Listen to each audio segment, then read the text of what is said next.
1035 WEZL on the web at WEZL.com. That is David Nail and Red Light on the Weasel. It's 8:46, and I found something for you to buy, Gary.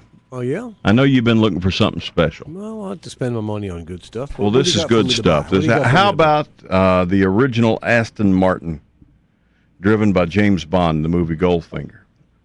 The original one from the movie? There's only two cars that were ever used by Sean Connery. I haven't got enough money to buy when that. he was James Bond. I'm sure they want lots of money for that. This guy that bought it originally bought it for $1,200 or $12,000. He owns a radio station in Philadelphia. $12,000 he paid for it. How much does he want to sell it for? Oh, that was 1969. Well, how much does he want to sell it for? They're going to sell it. Will he trade it out? He owns a radio station. Probably. How many Wild Wing gift certificates can I take him? Yeah. They're going to sell it at auction in the end of October. So give everybody time to think about it and get their money up and stuff. This is the one that Sean Connery actually drove in the movie. Goldfinger. Goldfinger, and he drove it in Thunderball. It's got the Aston rotating. It comes with. It's got the rotating license plate. It's got the fake machine guns. It's got the smoke screen. Kidding. All that. All right? that's just like it was in the movie. How much does he want for it? $5 million is what they are. It'd be tough to get that one insured. That lets me out. That's what they're figuring on. $5 million. Can you even take a $5 million car out on the road? I wouldn't. Sure, can you imagine having a $5 million car on the road at rivers at Ashley Phosphate? I'd be a nervous wreck. No, I don't think so. I think you just park. Well, like this guy, he just has had it in his garage since 1969. I don't know that he's ever driven it. He just wanted to own it, like the Batmobile.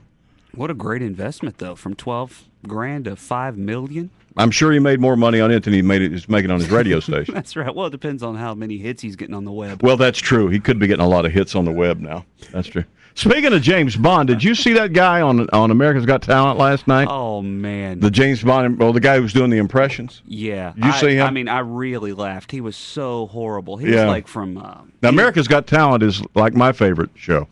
I didn't see it last night, but it was that's the one. I don't care about American Idol. I'm just going to say that Howie Mandel is a nice choice to fill in, because I never cared. Replace the Hoff. I never cared for the Hoff. No, he was my least favorite part of the show. But Howie Mandel did a great job last night. I became a fan of the show last night. Well, excellent. And Nick Cannon wasn't annoying. I thought he was I don't like him last year, and I was ready to not like him this year. They've coached him. Is that right? So it was just a good show last night. Good deal. Well, I mean, did they have anybody that? I mean, this guy did impressions. You said he was like from India, and he was an actor, and he would come out and he sounded the same for every impression. He'd go, "All right, this is Arnold Schwarzenegger." A Mexican Hindu. And then he'd put on a big jacket where he was puffed up, and he goes, "I will be back." Didn't sound a thing like him. I sounded more like Arnold Schwarzenegger just then than he did. Wow. And then he couldn't say James Bond, but he did the Sean Connery version of James Bond, and he'd be like, "My name is Bonge. John Sponge."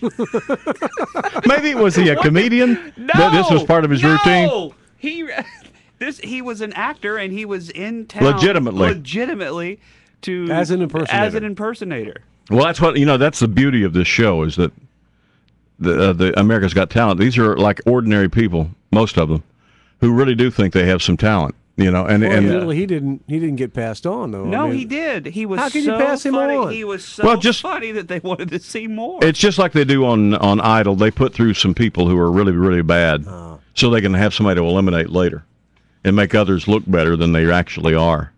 It's like they passed that guy through that ran the plastic tube through his nose and squirted milk. Remember? They passed him through 2 or 3 rounds. Really? Yeah, because that made everybody else look better. Well, they passed through a group last night where this guy had one of those curly drills, and he stuck it in his nose, and he did the drill, and that thing came out the other side.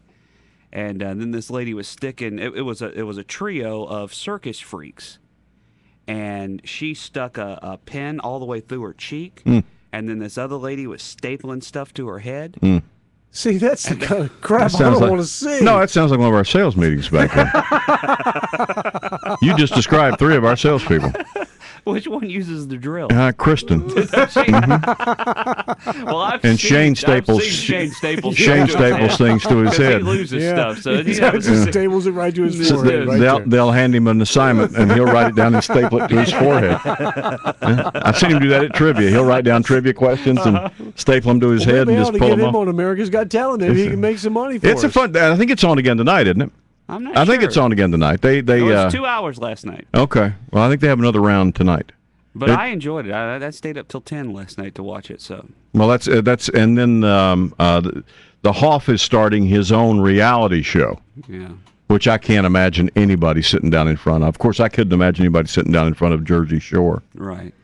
Which I understand they're not going to be able to do next year because they can't find enough people who even want to be on it. Yeah, that's how bad. That's how bad the show is. Jeez. It's a reality show that is so bad that people want to even. They don't even want to be on it.